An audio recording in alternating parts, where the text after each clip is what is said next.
right? So just imagine a brand new baby born today, all right, age 0 or 1 day old, born today. Okay, what are the major milestones, how it affects them, how does it impact with savings, what are some of the things that could potentially impact their savings, what can they do to circumvent that and have a strong plan? All right, does that? So let's say that the family manages to put some money aside. Let's say they have $500 or $700 a month that they're able to put aside. There are some things that are going to crop up that you need to be aware of that can potentially destroy the person's wealth. What are these things? Number one is tax. Number one, you got to have a clear savings goal. Clear. So just like I mapped out all of those milestones from birth all the way to death, gotta have a clear mindset, a clear goal. What is the objective? Begin with the end in mind. What is the objective? And have it planned out. Hey, thank you so much for watching another Money Monday. We hope that you got value from today's content, and if you did, don't forget to share, like, and subscribe. And like always, inspire change. Tonight is Money Monday. Welcome everybody. We're here every single Monday, and the topic is money. All right, the topic is money, how to make more of it, how to save more of it, how to put it to better use. All right, and that's what our topic is today. Every single Monday, we are here at 8:00 p.m. All right, so you want to put that in your calendar, and I am excited. Are you guys fired up? Is it only me that's excited, or are you guys excited too? Is it only me that's excited? Is there anyone else on the call that's as excited as I am? All right, there we go. Bring the fire, bring the heat. Hey, today's going to be a powerful session. I promise you. So you want to get on the text message right now and reach out to your team members that should be on this call, because we are going to light it up. All right, we are going to bring the heat. And that's what we're going to do. So let me share my screen and we are going to jump right into it. And just give me a thumbs up if you guys can see my screen okay. And we are going to jump right into it, because time is money. Yes or yes? All right. Okay, let's do it. So all right, let me read something for you here. Let me read something for you. It says, the habit of saving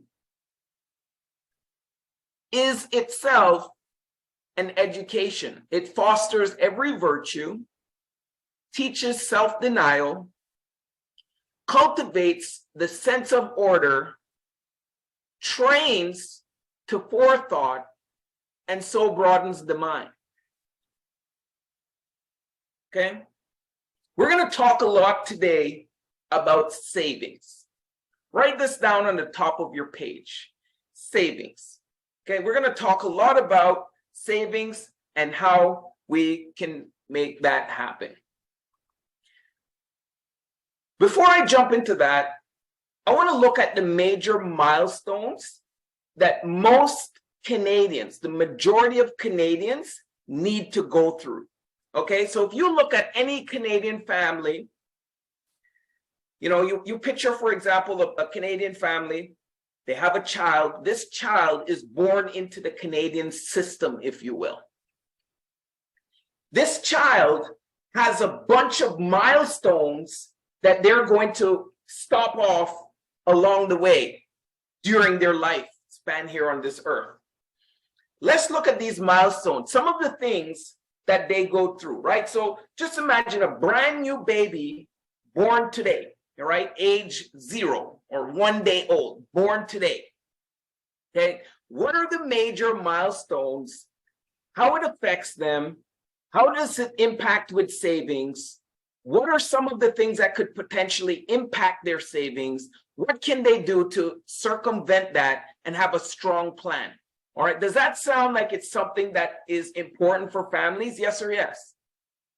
So let's look at it. Brand new baby, born today, age 0, first milestone is birth. Okay, first milestone is birth. Now, when this baby is born, healthy baby, born into this earth, we are hoping that the family, parents, i.e., are going to plan properly for the rest of this child's dependent stage, right? The dependency stage. So what do I mean by that? Well, the first thing is the child needs to do compulsory education. Here in Canada, all kids have to do compulsory education, and that starts at around age 5, right? So they start off at kindergarten, right? Junior kindergarten, senior kindergarten, grade 1, grade 2, grade 3, all the way up to high school, graduate high school. Okay, so they go through this compulsory education system. And by the way, you know, we could talk for about an hour on this topic here, but we're not, right? There's a bunch of things there that I don't want to get into today. But for simplicity, they have to go through this compulsory education system. Then they have to start into the college, university. They don't have to, that's optional. They go into the college, university. This happens around 18 to 24, depending on the situation of the family. You know, some kids, they want to work a little bit before they go into college, university, or sometimes they want to go into college, university right away, depending on the situation of the family. Somewhere between 18 and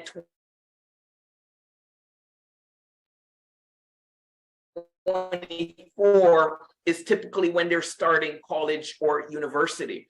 Then, depending on their plan and how long it takes for them to actually find a job, which is becoming increasingly more difficult in today's economy. Yes or yes, right? Have you noticed it's becoming very, very difficult for people to find a job in their field of study, right? So sometimes they have to take menial jobs before they start their career job, you know, because the workforce is saying, you don't have any experience, so I can't give you a job. Go get some experience. But the person doesn't have experience, so they can't get the job. They can't get a job because they don't have experience. And it's just like this endless cycle, right?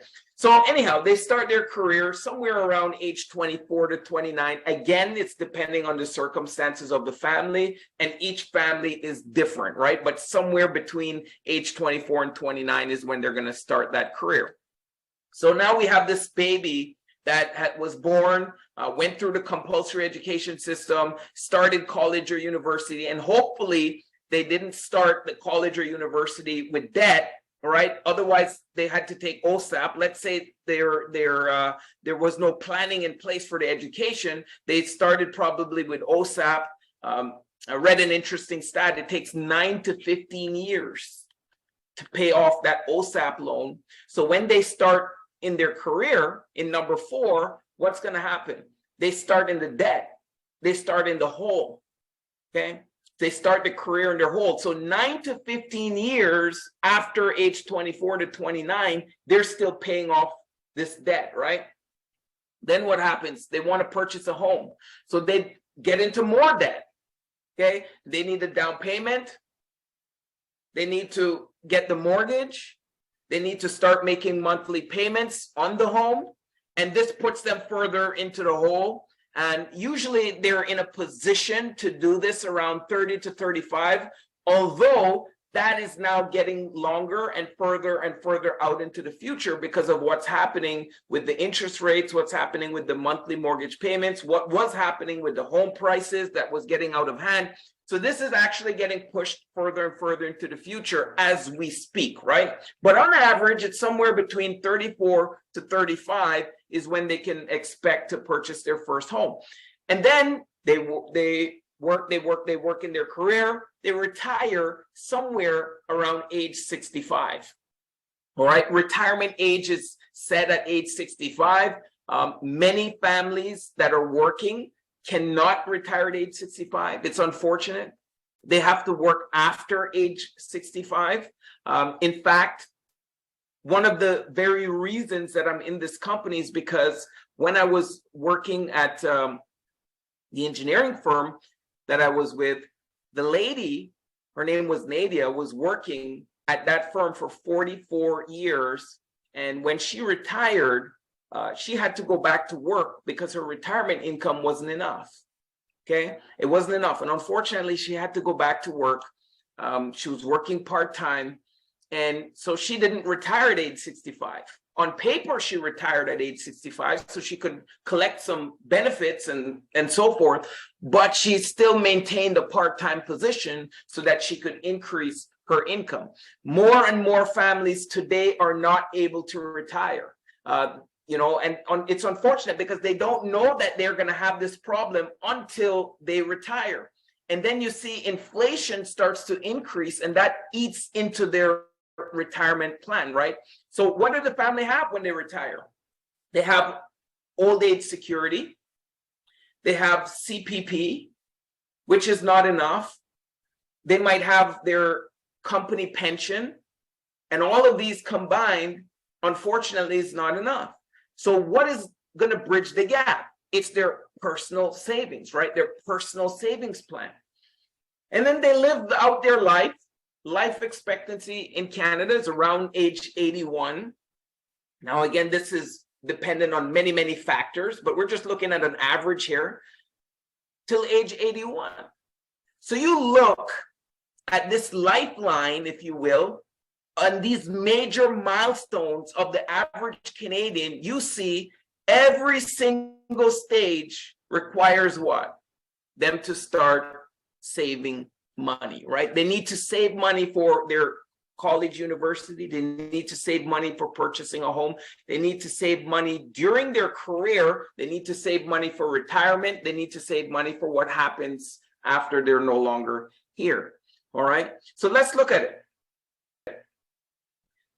The major savings needs of the average Canadian. Let's break it down. Okay. We're going to go through some of these things. Number one is retirement. Retirement savings. Many Canadians, it says, are concerned about having enough money saved for retirement and try to put away as much as possible for this purpose. What's the problem? They don't make enough money to put away enough money. Do you see the catch-22 here? Right? They're concerned about it. They're trying. Many Canadians are trying to save money and put money aside for retirement. But the problem is they're not earning enough money. They're not making enough money to put aside. If you look at it, just basic math, right? Person retires at age 65. Okay? Let's say they live till age 81. Let's do some quick math here. Okay? Let's do some quick math here together. So they retired at age 65. All right. Let's say their life expectancy is age 81. That's 16 years. All right. Let's say that they need $4,000 a month. Okay. On average, that's $48,000 a year times those 16 years. They need minimum $768,000 in retirement. So they need a plan that they can save and have $768,000 in retirement, right? Now, keep in mind, there's some things that is going to attack this $768,000. Canada has things like tax, inflation, right? There's some wealth destroyers. There's some things that are going to eat away at this money. So when everything is said and done, they're not going to have, even if they manage to save $768,000, they scrounged and penny pinched and they put it away. At the end, they still will not have $768,000, right? Because of these wealth destroyers. The next thing they need to think about is emergencies. Things happen all the time. They come up, they lose their job, or their car needs repairs, or there's a medical emergency, or their home that they just purchased needs repair, right? So what it says there, having an emergency fund is crucial to cover unexpected expenses such as these things, right? Medical emergency, job loss, home repair, all these things. So it's very important that they have this they have this emergency fund there. The second bullet point says many Canadians aim to save enough to cover at least 3 to 6 months of living expense. What's the challenge here? Many Canadians, although they aim to do that, when saving for their long-term savings, Sometimes they find they can't save for their short-term savings, okay? And they leave themselves naked. They leave themselves open to any challenges that come towards them. So savings is very, very important when we understand that we must find a way. We can't leave it to not save, right? We can't say, okay, there's nothing I can do, throw my hands up in the air, forget about it. There has to be a way. We have to find a way. And we're going to talk more about that in a second. So emergency fund is there. Home ownership. Buying a home is often considered a major life goal for Canadians. And many are focused on saving enough money for a down payment, closing costs, and mortgage payments. This is the dream of many Canadians, to purchase and own their own home. But it takes money. It takes money to do that. It takes money to have that home and to maintain that home, replacing the roof, replacing the driveway, the window breaks, all these things happen, and you have to repair it. You have to keep it going. So the home ownership doesn't only start or isn't only costing you when you purchase it, but also to maintain it throughout the life of owning the home. It's very funny. A lot of people bought homes during this pandemic, and many of the homes that were purchased, because the market was so hot, the sellers were telling the purchasers, if you do a home inspection, we're not even going to consider you. So there's been so many people that bought the home without even a home inspection. And they figured out they bought these homes that was a nightmare. Mold inside, right? Environmental issues. Roof is leaking like crazy. And all these things were undisclosed. So they found themselves way out of their league when they purchased this home because they bought a nightmare. They bought a nightmare. It's crazy. It's crazy, crazy, crazy. The next is education. Many Canadians are also focused on saving for their children's education, whether it's for primary, secondary, or post-education, right? So we got to save for the education. And typically the parents are doing this for the kids. In Canada, many people want to go to college, university. This is a thing, right? Some people go for a second degree, a third degree. All of this requires one thing and one thing only: cash. Cash. And if the family doesn't have it, if the child doesn't have it, what do they have to do? They need to get a loan, right? OSAP from the government, and they need to pay that back. This is the loan that I said takes around 9 to 15 years to pay it back. So by the time the person's ready to once they finish working or they start working, 9 to 15 years in their career, it's bogging on them when they want to purchase a home, right? I've met many people in their 50s still paying back the OSAP. They're in their 50s and they're paying back the student loan, right? And it's unfortunate. It's really unfortunate. Then there's short-term goals. If they can manage, there's the short-term goals. They want to travel, take vacation. They have some projects that they want to do back home. And this is the big if. If. Many families put this on the back burner. One day I'll do this. One day I'll do that. One day. And it's in the far distant future, a hope, a wish. Says there many Canadians also like to save for travel, whether it's for a family vacation or a trip abroad. Sometimes they want to start a little project back home. They want to give to charity. They want to donate. They want to do something of the sort, right? A passion project. And they have these short-term goals. So this is beside the emergency fund. They have the short-term goals. So let's say that the family manages to put some money aside. Let's say they have $500 or $700 a month that they're able to put aside.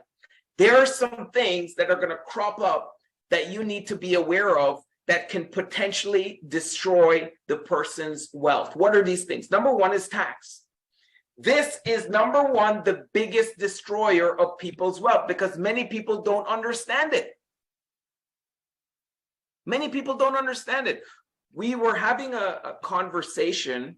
I'm from the Cayman Islands, and in the Cayman Islands, there's no taxes, right? So I was having a conversation with someone yesterday, and my wife was telling them that, in Canada, you earn it, they tax it. You save it, they tax it. You spend it, they tax it. You die, they tax it. The person's like, what? When you die, they tax you? Absolutely, right? Absolutely.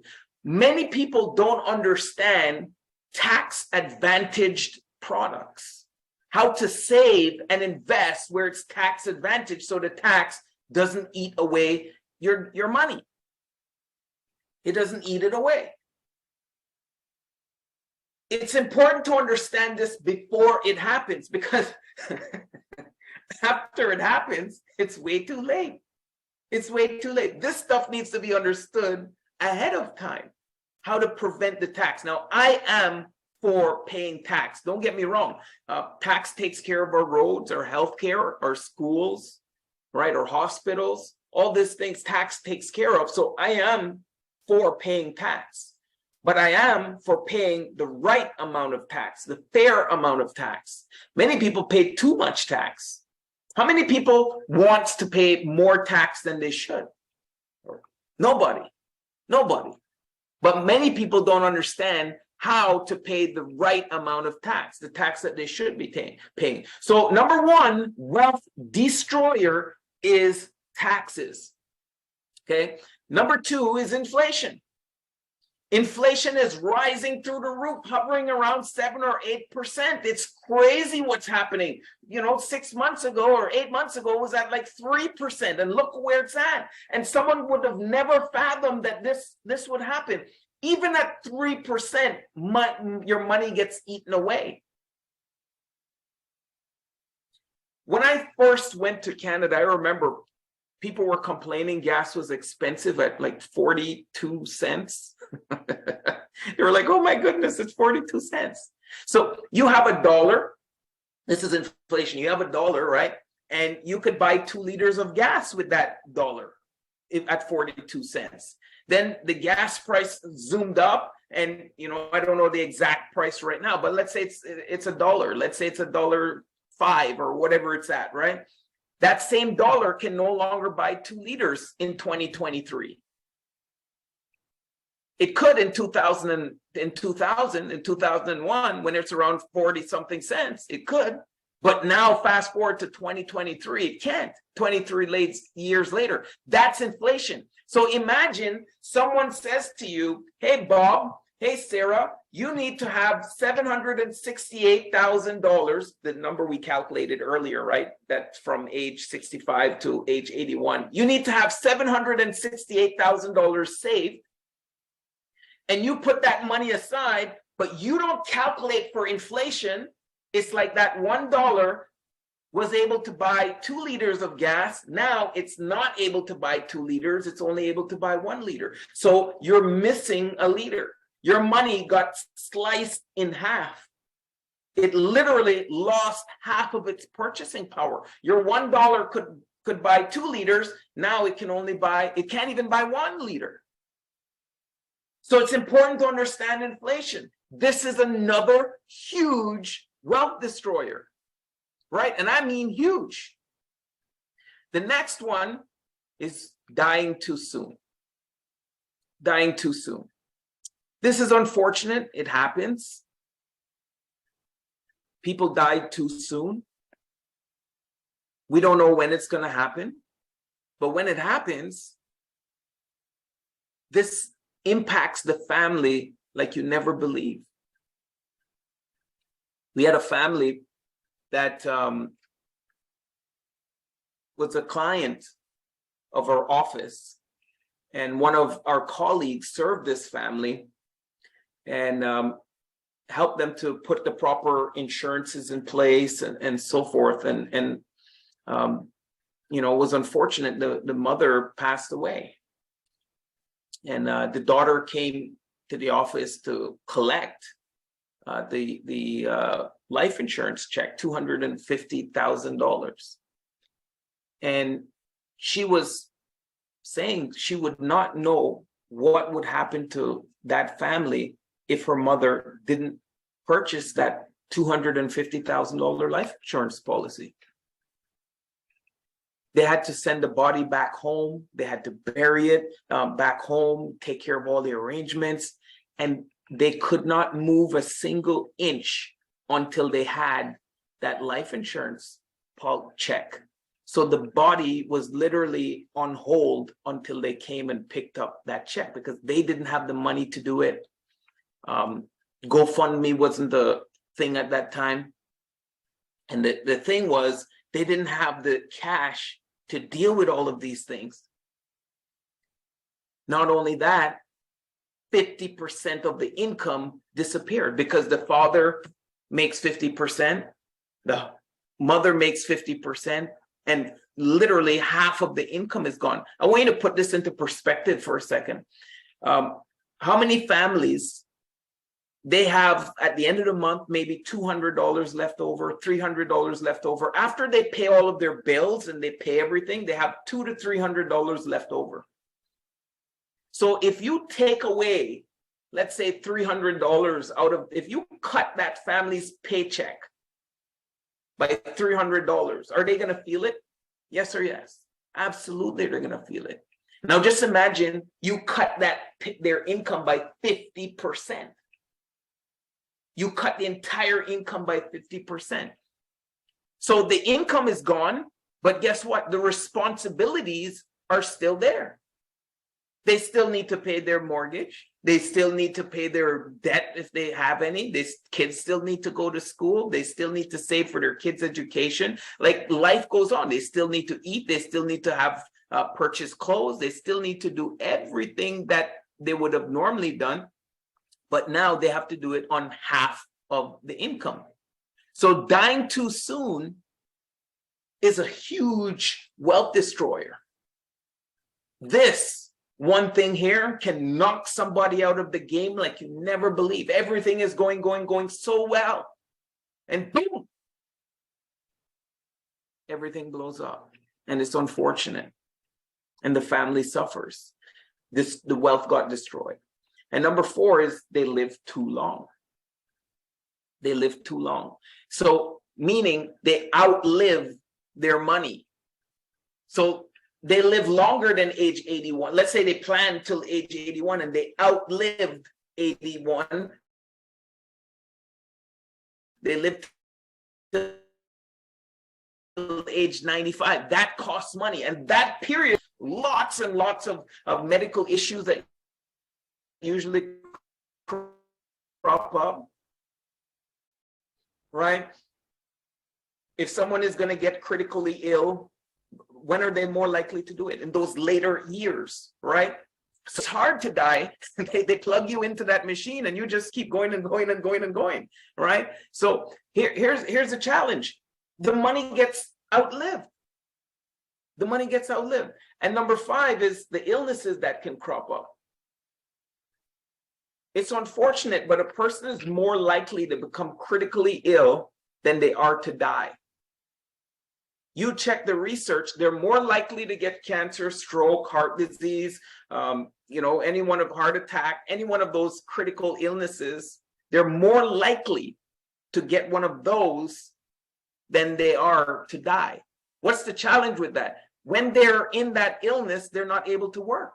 They're not able to provide for their family. So not only is 50% of the income gone, it's now costing money because many of the medications and things like that are not covered by OHIP. So a lot of things that are actually going to make that person better has to come out of pocket, and it has to come from somewhere, right? There's lots of care, lots of things that are not covered.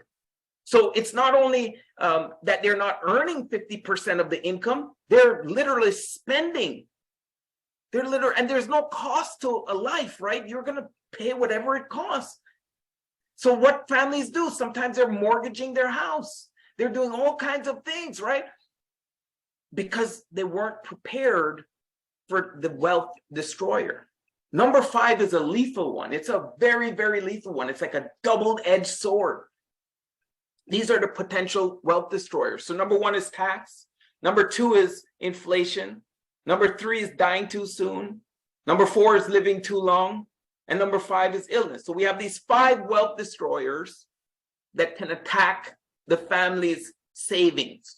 Okay, they're saving for their future. They're saving for retirement. They're saving for their kids' education. They're saving for, the purchasing of their home. Any one of these things will impact those milestones. Any one of those milestones that we covered, these wealth destroyers will impact it, and impact it in a negative, significant negative way. Okay, so the question then comes, does your savings vehicle, the vehicle that you're using to save and build wealth, does it protect against those wealth destroyers? Right? Can it handle those wealth destroyers? Any one of those wealth destroyers that comes, living too long, dying too soon, tax, inflation, illness, whatever it is that comes like a storm coming, can it handle it? Is it protected? Is it designed to weather the storm? You know, they have certain ships, right, that can go through those storms. It doesn't matter what the storm is happening. They're able to go through the storm. They were able to make it on the other end. Can the savings vehicle that you use, that you have decided to use, can it handle, can it protect against those storms of the wealth destroyers? If 1 or 2 or 3 or 4 or maybe whatever hits those wealth destroyers, couple of those wealth destroyers hits your savings vehicle, can it handle it? Can it handle it? Or is your savings vehicle going to sink? Can it stand up to the storm, or is it going to sink? And this is a critical question. The majority of Canadians walking around, I can assure you, they are in the wrong savings plan. They're in the wrong plan. How do I know that? Because anytime one of these wealth destroyers hit, they get hurt. They're not prepared. And the problem is, they say, if only I had known. If only someone had told me. But at that point, it's too late.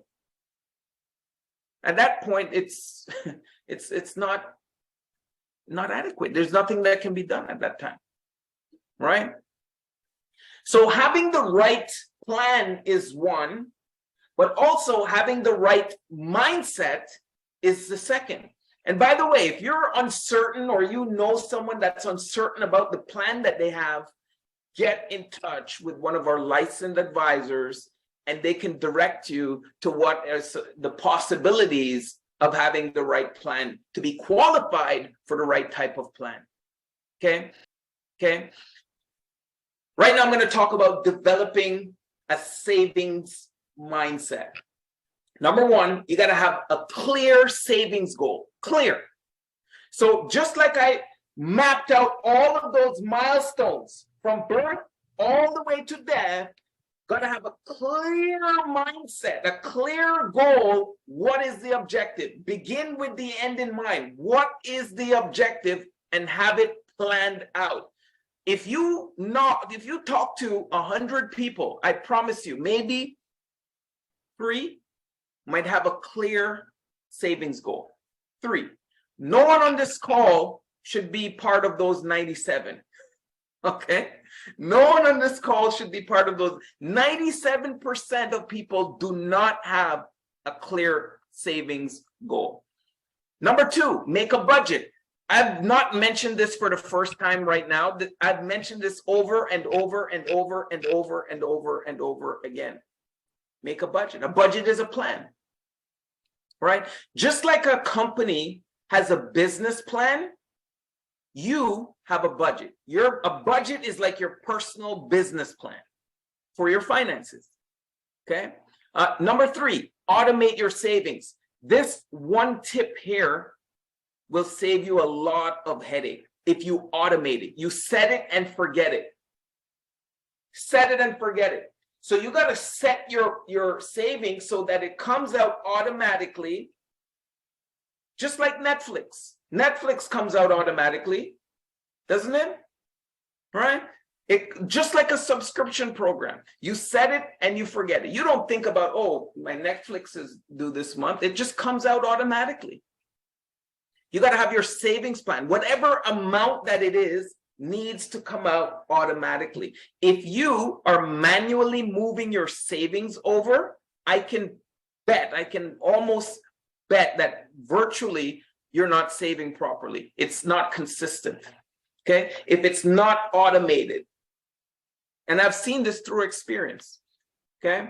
Number 4, avoid impulse buying. We live in a society where they want you to purchase things based on impulse. You know, when you walk into a store, we were at Winners before the holidays, and we were in that store, and when you walk through go to the cashier, it has that winding aisle, right, where it has products on this side, products on that side, like it has merchandise. You're walking through this laneway of merchandise as you're going toward the cash register.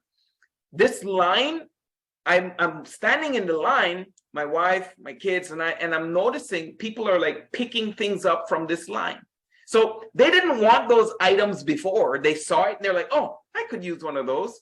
They pick it up. Oh, I could use that. They pick it up. Oh, I wanted one of those, and they pick it up. This line is actually named the impulse lane. Right? It's literally called the impulse lane. Why? Because they know people buy things on impulse. Every cash register in Canada has a rack or has a lane or has some shelves of merchandise right beside it. Some put gum, some put magazines, some put flashlights, some put earbuds. They put all of those things right there beside the cashier because people purchase them on impulse. Okay, impulse buying. You got to avoid impulse buying. By the way, people don't only impulse buy in the impulse lane. They do it throughout the store. So you got to avoid that. You got to avoid that. And you'll do that if you have a plan. And number 5 is avoid debt and pay off outstanding loans. Don't carry debt.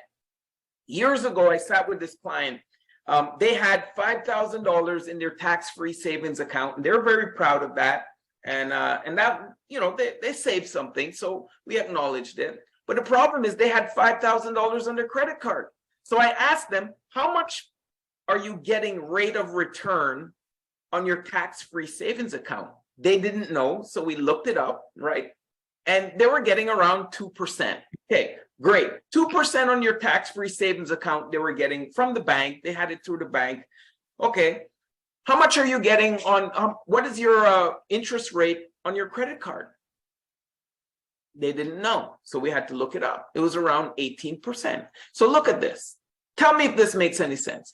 You have $5,000 in your tax-free savings account that you're earning 2% interest. You have $5,000 on a credit card that you're paying the bank 18% interest. Does it make any sense whatsoever? I said, what you need to do is take that $5,000, move it from the tax-free savings account, pay off that credit card, that high interest rate credit card, pay it off. And the person looked at me and said, but Jermaine, if I pay it off, I'm not going to have $5,000 in savings. You don't have $5,000 in savings now. You don't, right? It's a delusion. You're paying interest. The bank actually loves you. They love what you're doing.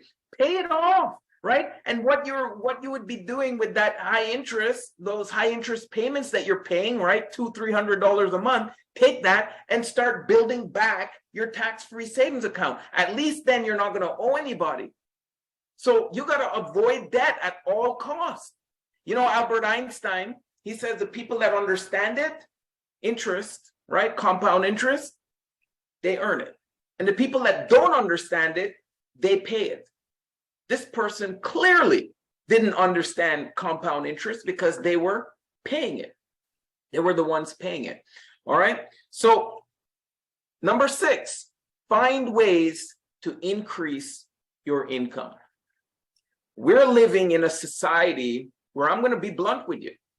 One income is not enough. One income is no longer enough to satisfy the needs of the average Canadian family.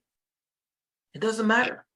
It doesn't matter what they're doing or how much they're making, because we live in a tiered society. It means the more income that we make in the job environment, 1 job, 2 jobs, 3 jobs, 4 jobs, the more money that we're making that way, the more taxes we're paying. So it's still, we're not ahead because we're paying more taxes. So the extra income that you increase, my advice is to do it in a like a side business, or do it where it's something where you're not paying the additional taxes. Find a side hustle where you're not getting a T4 slip, right? You don't want to do it on a T4. You want to do it on something else, not a T4. Your extra income, if it's on a T4, you're just working for the government. You're paying more taxes than you should, right?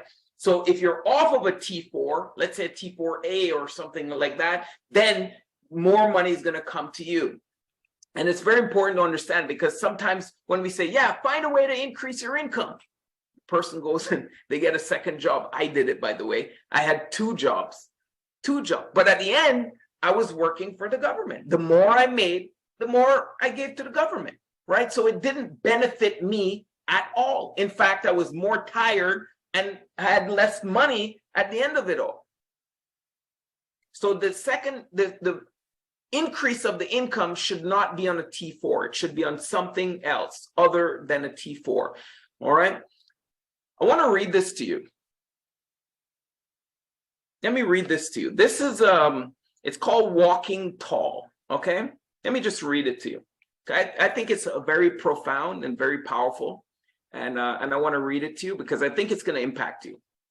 It says, the state of your savings does have a lot to do with how tall you walk.